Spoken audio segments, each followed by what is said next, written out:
If you've been anywhere near build-in public Twitter or the vibe coding subreddits in the last few months, you've probably noticed something. The vibe around Cursor has shifted. Hard. A year ago, it was the tool. Everyone's screen recordings. Every I built a SaaS in a weekend video. Cursor, cursor, cursor. Now scroll through the comments on those same videos, and it's a completely different energy. People are venting, canceling, comparing notes on what to switch to. So, I wanted to actually dig into why that's happening, not just AI tool discourse is toxic, but the real specific reasons, and then show you what I've personally moved most of my workflow to instead. First, the pricing.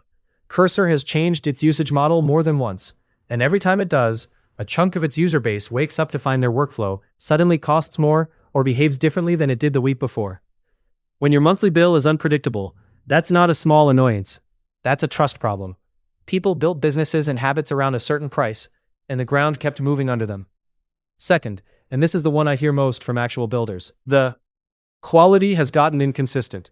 You'll have a great session where it one-shots a feature, and then the next day, it's rewriting files it wasn't asked to touch, losing context halfway through a task, or confidently fixing something that wasn't broken. When a tool is inconsistent like that, you stop trusting it. And the second you stop trusting an AI coding tool, you start double-checking everything it does, which defeats half the point of using it. Third, Cursor is still, fundamentally, a code editor with AI bolted in.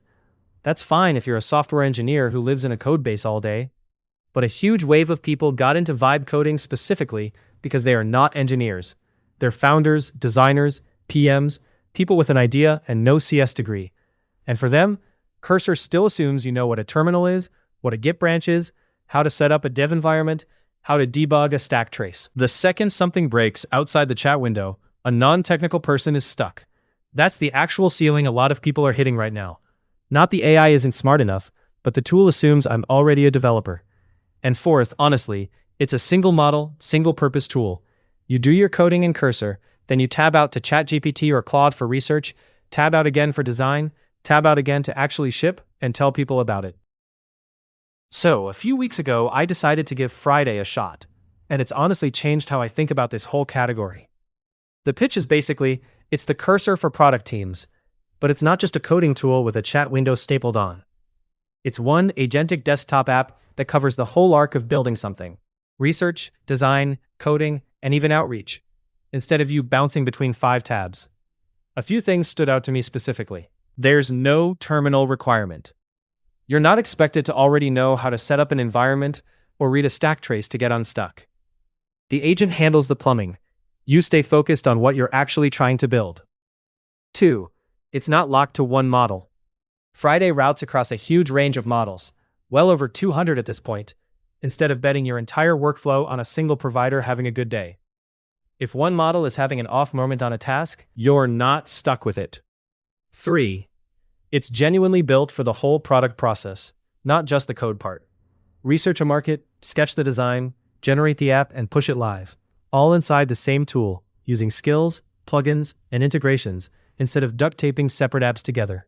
And honestly, that's the part that matters most to me. The bottleneck in vibe coding was never really, is the AI smart enough to write this function? It's, can I go from a rough idea to something real, without getting stuck on the parts that have nothing to do with my actual idea?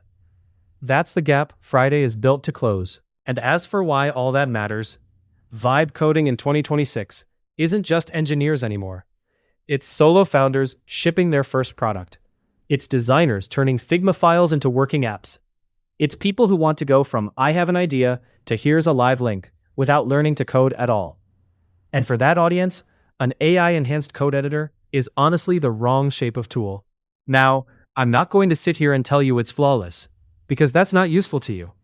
If you are a career software engineer working inside a massive, gnarly existing codebase, Cursor's ecosystem is more mature, and there's a strong argument it's still the better fit for deep line-by-line engineering work. Friday is newer, and it's clearly optimized for a different kind of building, going from zero to a shipped product fast.